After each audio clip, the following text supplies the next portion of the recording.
नाज़रीन आदाब, न्यूज़ 18 उर्दू में आपका इस्तकबाल है। मैं हूं मोहम्मद विसाल आज़म और आप देख रहे हैं खबर खास में आज फिर वही मौजू है। दरअसल कोरोना जो है वो उसकी वबा का असर थोड़ा कम ज़रूर हुआ है, लेकिन जो माहिरीन हैं वो बार बार यही कह रहे हैं कि कोरोना का ख़तरा पूरी तरह से अभी टला नहीं है।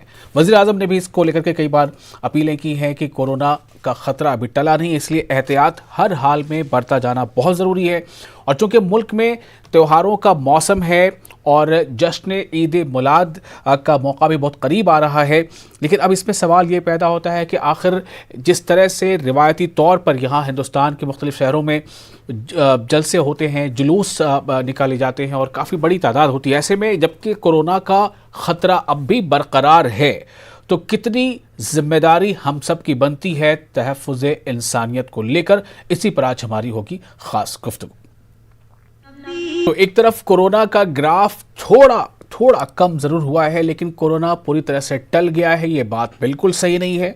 और कोरोना के अलग अलग सिम्टम सामने आ रहे हैं। पूरी दुनिया में अब भी कोरोना जो है उस वबा ने लगातार मईशत को परेशान कर रखा है, लोगों की जो ज़िंदगी है वो इसको लेकर परेशान है। तो हिंदुस्तान में ऐसे में क्या गाइडलाइंस होनी चाहिए, क्योंकि अभी कुछ दिनों कबल ही मसाजिद में या तमाम दूसरे जो मजहबी मकामात हैं वहाँ पर हुकूमत की जानिब से इस बात की इजाज़त दी गई है कि आप वहाँ पर बड़ी तादाद में जा सकते हैं, कि फिर भी एक तादाद की लिमिटेशन है कि कहीं पर 100 की इजाज़त है, कहीं पर 50 की इजाज़त है। और सोशल डिस्टेंसिंग मेंटेन करना, इसकी बार बार हिदायत की जा रही है। मास्क का इस्तेमाल ये कहा जा रहा है, साबुन से हाथ अक्सर व बेशतर धोना ये कहा जा रहा है। ऐसे में जब कई त्यौहार गुजर चुके, बकरीद गुजर चुका, ईद गुजर चुका, मुहर्रम का त्यौहार गुजर चुका, अब जश्न ईद मिलाद को लेकर जब पूरे मुल्क के लगभग बेशतर शहरों में बड़ी तादाद में जो है वो एक जुलूस निकलता है और लोगों की आबादी जो है का एक बड़ा हिस्सा वो सड़कों पर होता है उस दौरान, तो ये एक बड़ा मसला है। ऐसे में कई जगहों से ऐसी पेशरफ सामने आई है कि जहाँ पर अलग अलग शहरों में जो तंजीमें हैं, समाजी तंजीमें हैं या इसको लेकर जो और दूसरी तंजीमें हैं, उनकी ये पहल रही है और उन्होंने ख़ुद इस बात का ज़िम्मा लिया है कि बेहतर होगा कि अभी चूँकि कोरोना का ख़तरा टला नहीं है, ऐसे में जश्न ईद मिलाद का जुलूस वो ना निकाला जाए। लेकिन जश्न ईद मिलाद को लेकर जो अलग अलग मकामात पर जो तकरीबात होती हैं वो की जा सकती हैं, और उसमें भी ये ज़रूरी है कि आप बहुत ज़्यादा तादाद में वहाँ पर इकट्ठा ना हो। तो इसको लेकर हाल ही में अभी एक रोज़ कबल की बात है जब महाराष्ट्र में भी वहाँ की कुछ सियासी तंजीमों के नुमाइंदों ने जो महाविकास अघाड़ी है उसके एक रहनुमा शरद पवार से मुलाकात की और उनसे इस बात की इजाज़त चाही कि जश्न ईद मिलाद हमें मनाने जाने की इजाज़त दी जानी चाहिए, क्योंकि जैसा हम सब जानते हैं कि खिलाफत कमेटी की जानिब से जो मुंबई में और महाराष्ट्र के कुछ दूसरे हिस्सों में भी जो एक तारीख़ी जुलूस इस मौके पर निकलता आया है, वो तकरीबन 109 साल से निकलता आया है। तो इस बार भी इसको लेकर एक बड़ी अजीब सी सूरत हाल है कि क्या जुलूस निकाली जानी चाहिए या नहीं निकाली जानी चाहिए। जिस तरह से शहर हैदराबाद में जो ऑल इंडिया तामीर मिल्लत है वो उनके तरफ से भी इस तरह की तकरीबात होती हैं, लेकिन अलग अलग रियासतों ने भी इसको लेकर कुछ जगहों पर तो गाइडलाइंस जारी भी हो चुकी हैं, कुछ जगहों पर अभी गाइडलाइंस जारी किए जाने का इंतज़ार है। लेकिन इन सब के बीच हमारी जिम्मेदारी क्या है, इस बारे में हम जानने की कोशिश करेंगे। हमारे साथ कई ऐसे मेहमान जुड़ रहे हैं जो मुख्तलिफ समाजी तंजीमों से मुंसलिक हैं। हमारे साथ इस मामले पर उलमा की क्या राय है और वो भी हम लेंगे। डॉक्टर्स इस मामले पर क्या राय देते हैं कि क्या वाकई कोरोना का ख़तरा इस हद तक टल चुका है कि ऐसी तकरीबात, ऐसे जुलूस निकाले जा सकते हैं, इस पर हम राय लेंगे। हम आपको बता दें हमारे साथ मौजूद हैं डॉक्टर मोहसिन वली जो सीनियर फिजिशियन है। आपका बहुत इस्तकबाल है खबर खास में, न्यूज़ 18 उर्दू के इस प्रोग्राम में। और मोहम्मद ज़ियाउद्दीन नैयर साहब हमारे साथ मौजूद हैं, आपका भी इस्तकबाल है इस खास प्रोग्राम में। और सरफराज आरजू हैं चेयरमैन ऑल इंडिया खिलाफत कमेटी, मुंबई से हमारे साथ जुड़ रहे हैं, आपका भी बहुत इस्तकबाल है। मौलाना शहाबुद्दीन रज़वी जो जनरल सेक्रेटरी हैं ऑल इंडिया तंजीम उलमाए इस्लाम, आपका भी बहुत इस्तकबाल है। तो हम बारी बारी से सबके पास जाएंगे। सबसे पहले मैं एक ब्रीफ ज़रा लेना चाहूँगा डॉक्टर मोहसिन वली से। हमें ज़रा इसे कम अल्फाज में ये बता दें मोहसिन साहब कि कोरोना का ख़तरा अभी अभी भी कितना बड़ा है, और क्या अगर शहरी ये समझ रहे हैं अब हमारे मुल्क के कि कोरोना का खतरा अब टल चुका है, अब तमाम तरह की तकरीबात या मजहबी गैदरिंग वो सब होनी चाहिए, आप क्या कहते हैं इस ताल्लुक से? कम अल्फाज में बड़ा खतरा कैसे बताऊं? खतरा तो बहुत बड़ा है। हम्म। और ऑडियो मुझे उम्मीद है आपको मिल रहा है मेरा। जी ऑडियो बिल्कुल, मिल आवाज रहा आ है। रही है जी। हम्म। तो कम अल्फाज में इसको बताना इसलिए नामुमकिन है क्योंकि कल ही पहली बार प्रधानमंत्री जी ने केवल एक मुद्दे पे अपनी ऐसी तकरीर की है जिसमें उन्होंने लोगों का ध्यान इधर खींचा है, जी। लोगों को तवज्जो इधर मरकूज की है आपकी हम्म। चैनल की भाषा में। हम्म। तो ये बहुत बड़ा एक मसला है और इस मसले के बाद एक और मसला आने वाला है। आपको अगला प्रोग्राम उस पे करना पड़ेगा, कोविड के बाद के होने वाले हालात मरीजों पे। इसको मैं अगले सेगमेंट में बताऊंगा, जी। लेकिन बिल्कुल आपे से बाहर होने का वक्त नहीं है। हम्म। प्रधानमंत्री जी का खुद ट्वीट करना और हम्म। उसके बाद मंजर आम पे आके पूरे मुल्क को एड्रेस करना, पूरे हम्म। मुल्क को मुखातिब करना और खाली एक मुद्दे पे बात करना और खाली एक ही बात कहना कि सावधानी हटी, दुर्घटना हुई जी। और जब तक दवाई नहीं तब तक ढिलाई नहीं। हम्म। वो तो फोन में चल रहा है हमारे आपके अमिताभ बच्चन साहब की आवाज में, जी हाँ, लेकिन अभी बिल्कुल बिल्कुल बिल्कुल, कई कई सतह पर बेदार करने की मुहिम जारी है जी। बाहर निकलने का हम्म। बगैर जरूरत।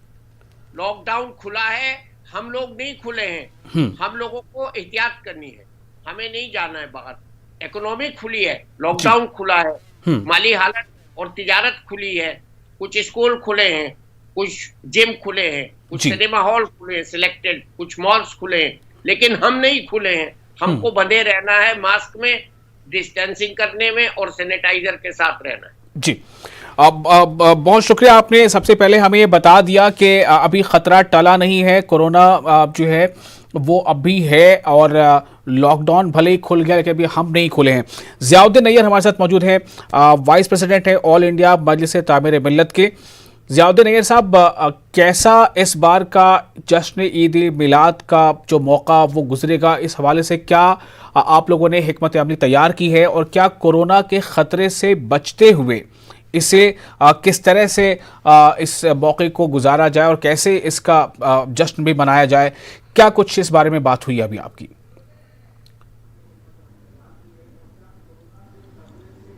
जैसे अभी मोहसिन उलवी साहब ने बताया है, अभी पूरी तरह मुल्क से कोरोना का असर खत्म नहीं हुआ है, और जबकि प्रधानमंत्री ने भी इस तरफ तवज्जो दिलाई है, तो हम तो कानून शिकन कौम तो है नहीं, तो लिहाजा मैं ये समझता हूं कि हमको उनकी पाबंदी करनी चाहिए। हो सकता है बड़े जुलूस हम निकाल ना पाए, लेकिन छोटे पैमाने पर जहां तक इजाजत मिलती है, कहीं 200 अफराद की दी गई है, कहीं 500 अफराद की दी गई है, तो उसमें रहते हुए हमको अपने सीरत के जलसे मुनक़िद करना चाहिए। और मुसलमानों के लिए ये मौका बहुत ही अहम होता है, सीरत तैयबा का मुताला करना और लोगों को दोबारा से पेश करना, ये मुसलसिल हमारी कोशिश रहती है। जी। एक सवाल ये भी है कि जैसे अभी महाराष्ट्र के हवाले से भी खबर आ रही है, हम उस बारे में बात करेंगे। हमारे साथ जुड़ेंगे सरफराज आरजू साहब, बल्कि वो जुड़ चुके हैं। तो सवाल ये है कि इजाज़त अगर मिल भी जाती है तो कितना मुमकिन हो पाता है, अब मैं ज़ियाउद्दीन साहब आपसे अभी फिलहाल ही सवाल कर रहा हूँ, कितना ये मुमकिन हो पाएगा कि ऐन मौके पर लोगों की तादाद को काबू में रखा जा सके और सोशल जो डिस्टेंस होना चाहिए उसको बहुत हद तक मेंटेन किया जा सके? क्या ये मुमकिन हो पाएगा कि अगर कुछ ख़ास तादाद को लेकर ये इजाज़त मिल भी जाए?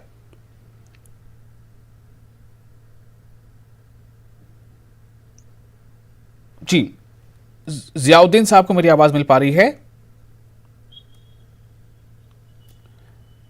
मोहम्मद ज़ियाउद्दीन नैयर साहब, चलिए मैं फिर आऊंगा आपके पास।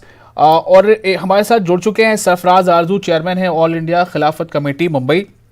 सरफराज साहब, 109 साल से जश्न ईद मिलाद का जुलूस जो है वो अपने पूरे शान के साथ निकला करता था, लेकिन इस बार के हालात को लेकर क्या बातें हो रही हैं और किस तरह की आप लोग इजाज़त चाहते हैं? जैसी खबर है कि एक वफ्द मिला शरद पवार से और चाहता है कि इजाज़त दी जाए जुलूस निकाले जाने की।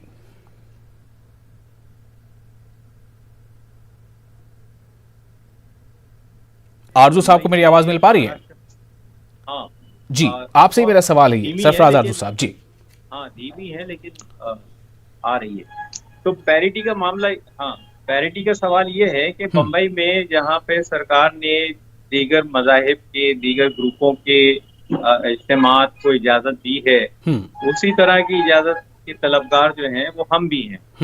और अभी लेटेस्ट जो है वो ये है कि दशहरा के मौके पर जो जी शिवाजी पार्क में जी शिवसेना की रैली हुआ करती थी, हम्म उस रैली को भी जो है गवर्नमेंट ने इजाजत दे दी है। अब वो जो है एक सामने एक हॉल में होगी जिसमें जो है सिर्फ 100 लोग 200 लोग शरीक होंगे, और उनके अलावा बाकी जितने भी लोग हैं वो सब डिजिटली कनेक्टेड होंगे उस तकरीब से। जी तो जब सरकार दूसरों को इजाजत दे रही है, चाहे महदूद पैमाने पर ही दे रही है, तो वो चीज जो है वो हम पर भी नाफिज होनी चाहिए। हमें भी जो है महदूद पैमाने पर ही सही, लेकिन इजाजत जो है वो मिलना बहुत जरूरी है, क्योंकि ये एक अनब्रोकन ट्रेडिशन है 102 साल का।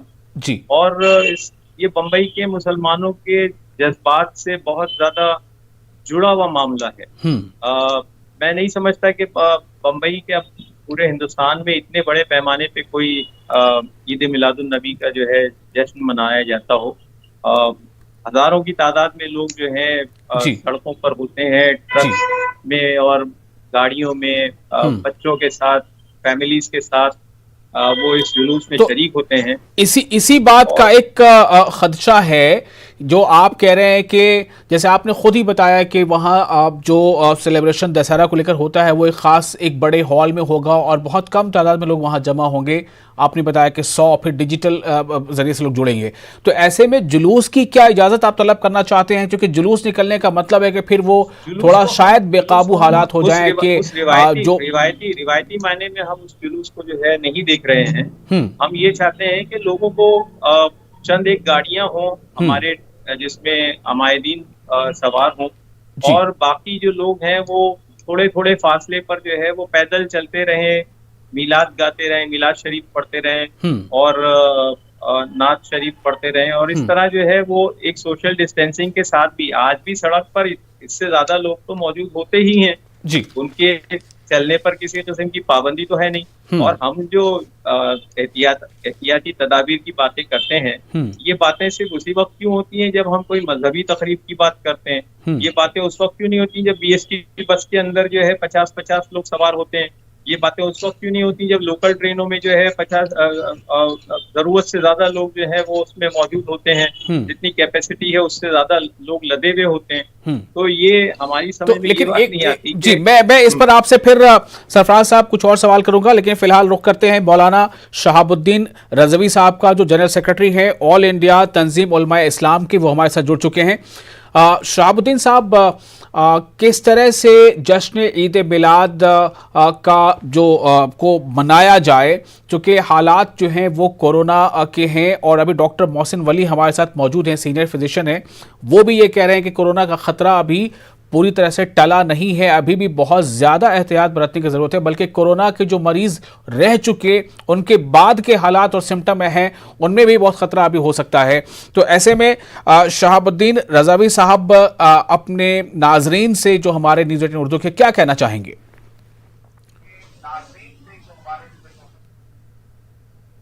सबसे पहले मैं जश्न ईद मिलादुन नबी की आपको और तमाम इस्लाम को मुबारकबाद पेश कर रहा हूं। जी, कोरोना के जो हालात है इस सिलसिले में उत्तर प्रदेश हुकूमत काफी सख्त है और किसी भी एतबार से जलसा जुलूस और मजहबी प्रोग्राम की इजाजत नहीं दे रही है।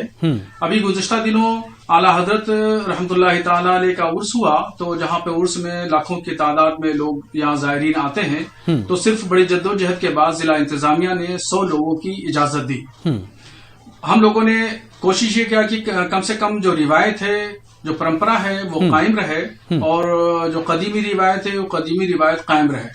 अभी इसी तरीके से जो रामलीलाएं होती हैं, तो बरेली शहर में तकरीबन 7 रामलीलाएं होती हैं। रामलीलाओं को भी इजाजत नहीं दी, सिर्फ एक रामलीला को इजाजत दी है, वो भी तमाम शर्तों और तमाम पाबंदियों के साथ। जी, तो इस वजह से मेरा मानना है कि जश्न ईद मिलादुन नबी सल्लल्लाहु ताला अलैहि वसल्लम का जो जुलूस मुबारक है वो जुलूस मुबारक अलामती तौर पर निकाला जाए और जिस तरीके से निकाला जाता था गुज़श्ता सालों में धूमधाम के साथ तमाम भीड़ भाड़ के साथ वो न निकाला जाए, ताकि जो कोरोना के हालात हैं उससे भी बचा जाए, जो डॉक्टर्स की गाइडलाइंस है, हुकूमत की गाइडलाइंस है, उस पर भी अमल पैरा हुआ जाए और जुलूस मोहम्मदी भी निकाला जाए। बाकी सड़कों पे सिर्फ जो है वो अलामती तौर पर 100 से लेकर 200 लोग हों और नामजद हों, उनके गलों में रजाकाराना जो तख्ती होती है वो डाल दी जाए और ज्यादा लोग न हों, 100 से 200 लोग से ज्यादा जो है वो न हो, ताकि कोरोना का पालन जो है वो जो गाइडलाइंस है उसका पालन किया जाए। और बाकी जैसे महफिल मिलाद है, वो छोटी छोटी महफिल मिलाद आदमी घरों में, मस्जिदों में, मदरसों में कर सकते हैं, वहां पे यहाँ पे कोई पाबंदी नहीं है। कोरोना के ताल्लुक से और कार्यक्रम के प्रोग्राम के इनेकाद के लिए उत्तर प्रदेश की हुकूमत काफी सख्त है और एक एक पहलू पर बड़ी सख्ती से निगाह रखती है। तो इस वजह से जुलूस मोहम्मदी की इजाजत हम लोगों ने मांगी है, मगर मुश्किल लगता है कि इजाजत मिल सके। ताहम 100 लोगों को अलामती तौर पर हम जुलूस निकालने का प्रोग्राम बना रहे हैं। इंशाल्लाह 12 रबीउल शरीफ के दिन ये अलामती जुलूस हम लोग निकालेंगे। जी शाहबुद्दीन साहब, एक और सवाल यहाँ पे करना चाहूँगा कि जुलूस का निकाला जाना, क्या ये जश्न ईद मिलाद के मौके पर निहायत ही और अशद ज़रूरी है? क्या जुलूस ना निकाल कर और दूसरी तकारीब जो आप बता रहे हैं उसी पर इत्तेफाक किया जा सकता है?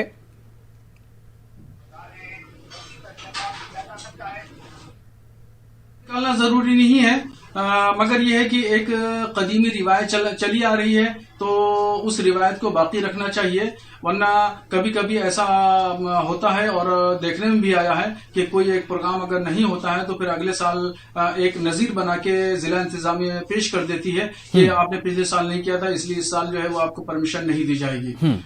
तो इसलिए जुलूस निकालना जो है वो आज के हालात में बहुत ज्यादा जरूरी नहीं है, मगर अलामती तौर पर निकाला जाना चाहिए। अलामती तौर पर निकाला जाना चाहिए। मैं आऊंगा मोहम्मद ज़ियाउद्दीन नैयर साहब के पास। ज़ियाउद्दीन नैयर साहब, ये एक ऐसा मौका है जिसकी हम मतलब जितनी भी तारीफ करें, जिसके बारे में जितनी भी अच्छी अच्छी बातें करें वो फिर भी कम पड़ती है, लेकिन फिर भी सवाल यहाँ पर यह है कि हम बात मोहसिन इंसानियत की आमद की करते हैं, हम उस तारीख को याद करते हैं जिस दिन मोहसिन इंसानियत जो है वो जलवा अफरोज़ हुए, लेकिन साथ ही साथ हमें तहफ़्फ़ुज़ इंसानियत को लेकर भी संजीदा पहल करनी ही होगी। ज़ियाउद्दीन साहब, क्या जुलूस का निकाला जाना बहुत अहम है, ज़रूरी है? बगैर उसके जश्न ईद मिलाद क्या अधूरा है?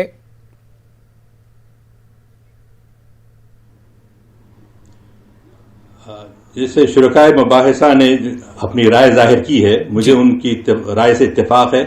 अगरचे कि हम कुल हिंद मजलिस तामीर मिल्लत गुज़िश्ता कोई 72 साल से बंदी बड़ा जलसा निकालती है और ये जलसा रहमतुल लिल आलमीन सल्लल्लाहु अलैहि वसल्लम अपने अजीम शान मौके पर जो निकाला जाता था पूरे हिंदुस्तान में उसकी एक नज़ीर समझी जाती थी। बड़े बड़े उलमा बाहर से आके इसमें शरीक हुआ करते थे, लेकिन अब जमाना का तकाजा है कि हम जो है इक्तिफा करें, जो हुकूमतें हमको इजाजत देती हैं उस पर अमल करें और छोटे पैमाने पर ही सही मसाजिद में और जहां जहां 200-500 आदमियों की इजाजत दी जाती है, तेलंगाना गवर्नमेंट भी चुनाचे इसी तरफ इजाजत देने से अब तक उसने गुरेज किया है। हमारी कोशिश जारी है, अगर इजाजत मिल भी जाए तो अंदाजा ये है कि सिर्फ वो लिमिटेड गैदरिंग की इजाजत होगी। जी, मैं एक बार रुख करूंगा फिर से सरफराज आरजू साहब का, चेयरमैन ऑल इंडिया खिलाफत कमेटी, ये हमारे साथ मुंबई से जुड़ रहे हैं और ज़ियाउद्दीन साहब हमारे साथ हैदराबाद से जुड़े हुए थे। सरफराज आरजू साहब, देखिए मेरा फिर सवाल वही होगा कि एक तरफ मोहसिन इंसानियत की आमद का जश्न, दूसरी तरफ तहफ़्फ़ुज़ इंसानियत की अशद ज़रूरत। क्या हम जश्न ईद मिलाद को मनाए जाने का कुछ इसका हम अंदाज बदल सकते हैं कि तहफ़्फ़ुज़ इंसानियत का तकाजा भी पूरा हो और जो पैगाम दरअसल पहुंचाना है लोगों तक, वो पैगाम इंसानियत का, वो पैगाम जो मोहसिन इंसानियत ने हम तक पहुंचाया, जो अभी भी लाखों करोड़ों लोगों तक नहीं पहुंच पाया है, उसे पहुंचाने का हम कुछ और क्या तरीका अपना सकते हैं? हमने बंबई में एक अपने उलमाए कराम की और तमाम अकाबरीन की एक मीटिंग कल मुनक्किद की थी, जिसमें हम लोगों ने इस बात को महसूस किया कि जश्न ईद मिलादुन नबी जो है वो सिर्फ जुलूसी नहीं है जी। हमने 12 या 14 मशवरे जो हैं वो लोगों को दिए हैं कि मसाजिद के अइम्मा मुअज्जिन हजरात ख़द्दाम और दीगर मुलाजमीन की तनख्वाहें अदा की जाएं, क्योंकि लॉकडाउन में मस्जिदों की आमदनी जो थी वो बिल्कुल कम हो गई थी, चंदे नहीं हो रहे थे, इसलिए मुअज्जिन हजरात और खुद्दाम को जो है उनको तनख्वाहें अदा नहीं की जा रही थी। फिर हमने हिदायत जारी की है कि जरूरतमंदों तक जो है कल ईद मिलादुन नबी के मौके पर राशन और अनाज पहुंचाया जाए। फिर इसके अलावा अस्पतालों में जो लोग माली परेशानी की वजह से अपना इलाज नहीं करवा पा रहे हैं, उनकी माली परेशानियों को दूर करने के लिए उनके साथ जो है ज़कात खैरात जो भी हो सकता है वो उनको जो है मुहैया कराया जाए और अस्पतालों में जाकर मरीजों की इयादत की जाए और उनमें फल वगैरह तकसीम किए जाए। हमने तो मकरूज किसानों की माली इमदाद करने का भी जो है फैसला किया है और इज्तिमाई शादियों का एहतमाम किया जाए, जहाँ पर शादियाँ मुख्तलिफ वजूहात की बिना पर लोगों की टल जाती हैं, तो हम चाहते ये हैं कि इज्तिमाई शादियों का प्रोग्राम हो। फिर हमने ये एक बहुत अच्छी बातें आपने इस वक्त यहाँ पर कही है। मुझे लगता है कि इससे तमाम जो हमारे पैनलिस्ट हैं वो सब मुत्तफिक जरूर होंगे। डॉक्टर मोहसिन वली, मैं आपके पास फिर से एक बार आ रहा हूँ। आपके ये जो ऑल्टरनेटिव्स यहाँ पर अभी बताए जा रहे हैं कि चूंकि मोहसिन इंसानियत के जश्न ईद मिलाद का जिक्र है और ऐसे में तहफ़्फ़ुज़ इंसानियत का तकाजा भी बहुत बढ़कर हो जाता है, तो तहफ़्फ़ुज़ इंसानियत को कैसे और तक़वियत मिले? डॉक्टर मोहसिन वली, क्या जो अभी आरजू साहब कह रहे हैं वो एक अच्छी पहल है कि हम कैसे लोगों की मदद कर सकते हैं, खास तौर से इस मौके पर? अल्फिया, ये कह सकता हूँ बॉम्बे के मुसलमान बहुत समझदार हैं, बहुत ही तालीम याफ्ता है और वो हुकूमत की नजरिए को भी समझने वाले हैं और कभी भी बॉम्बे में कोई क्लैश नहीं हुआ इस बात पे कि बॉम्बे में अगर सड़क पे नमाज पढ़ी जा रही है तो उन्होंने सड़क घेर ली हो। रास्ता देते हैं, नमाज भी पढ़ते हैं, कोई झगड़ा नहीं हुआ। मैंने खुद पढ़ी है बॉम्बे में सड़क पे नमाज, बॉम्बे हॉस्पिटल के सामने जो मस्जिद है। लेकिन उनको डिसिप्लिन आता है, तो डिसिप्लिन और अखलाक के साथ हम कोई भी काम कोरोना के टाइम में भी कर सकते हैं, लेकिन तादाद कानून के हिसाब से जितनी बताई गई उतनी रखें। और एक हकीर सी चीज मेरे दिमाग में आ रही है, जब हम हुजूर सल्लल्लाहु अलैहि वसल्लम को मोहसिन मुसलमान नहीं कहते, मोहसिन इंसानियत कहते हैं, तो हम सर्वधर्म संभाव का इसको एक शक्ल दे सकते हैं। सर्वधर्म संभाव, ऑल पार्टी मीटिंग जैसे होती है, ये ऑल मजहब की एक जुलूस हो जिसमें 4-4, 5-5 लोग हों, उसकी परमिशन पुलिस से हो, लोकल एडमिनिस्ट्रेशन से हो और उसमें सब धर्म के लोग दिखाई दें, उसमें सरदार जी भी दिखाई दें, उसमें मुस्लिम भी दिखाई दें, उसमें थोड़ा सा और भी सारे हमारे यहाँ जो रिलीजन है बॉम्बे में, जैसे पारसी होते हैं, हिंदू होते हैं, मुसलमान होते हैं, सिख होते हैं, ईसाई होते हैं, सब लोग दिखाई दें, तो एक हिंदुस्तान का क्लिडोस्कोप अगर उस जुलूस एक हिंदुस्तान की तस्वीर नजर आए। जी, और मैं एक बार फिर से शहाबुद्दीन रजवी साहब के पास जाना चाहूंगा। मौलाना शहाबुद्दीन रजवी जनरल सेक्रेटरी है ऑल इंडिया तंजीम उलमाए इस्लाम के। चूंकि जो हमारे आइम्मा हजरात हैं, जो हमारे उलमा हजरात हैं, इनकी बातों का असर लोगों पर बहुत ख़ास होता है। ऐसे में शहाबुद्दीन साहब, जो बातें अभी सरफराज आरजू कह रहे थे कि मोहसिन इंसानियत के जश्न जो आमद का जो जश्न है, उसके मौके पर क्या बेहतर हो कि हम तहफ़्फ़ुज़ इंसानियत की तरफ कुछ और कदम बढ़ा दें। और बहुत सारी चीज़ें उन्होंने गिनाई कि हम जो गरीब हैं, जो पैसे की कमी के लेके इलाज नहीं करा पा रहे हैं, उनकी मदद कर दें। जो आइम्मा और मुअज़्ज़िनीन कई शहरों में, कई जगहों पर उनके तनख्वाहें नहीं मिल पाई लॉकडाउन में, उनकी मदद कर दें। क्या ये काबिल कबूल है और काबिल सताइश है शहाबुद्दीन साहब? जी बिल्कुल दुरुस्त है बात। तहफ़्फ़ुज़ इंसानियत होना चाहिए और तहफ़्फ़ुज़ इंसानियत के काम हम लोग रातों दिन करते हैं। मुसलसल हम तंज़ीम उलमा इस्लाम के ज़रिए पूरे हिंदुस्तान भर में और ख़ास तौर पर नॉर्थ इंडिया में हम लोग इसमें काम कर रहे हैं। मगर इसी के साथ साथ में रहमतुल लिल आलमीन सल्लल्लाहु ताला अलैहि वसल्लम का जुलूस भी ज़रूरी है, क्योंकि जिनके बाइस जिनके तुफ़ैल में हम लोगों को ये मकाम ये हैसियत मिली और अल्लाह तबारक व तआला ने उनको रहमतुल लिल आलमीन बनाकर भेजा। तो वो रहमतुल लिल आलमीन से मुसलमानों के नहीं बल्कि वो हिंदुओं, सिखों, ईसाई, पारसी, मोरमन सभी के वो रहमत, सभी के लिए रहमत बनकर के आए। तो इसलिए जुलूस निकालना भी जरूरी है और तहफ़्फ़ुज़ इंसानियत भी जरूरी है। जुलूस निकालना भी जरूरी है, तहफ़्फ़ुज़ इंसानियत भी जरूरी है, लेकिन अब इसमें यह है कि जी हाँ, बोलिए।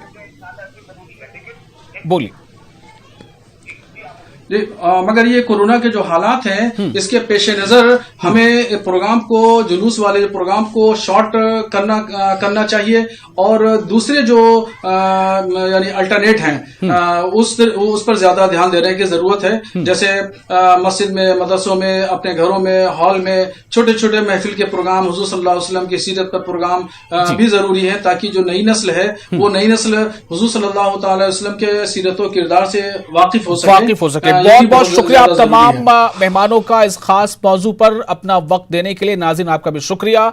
तो कोरोना के दौर में तहफ़्फ़ुज़ इंसानियत की जो जिम्मेदारी है उसे हमें हर हाल में निभाना होगा। आदाब।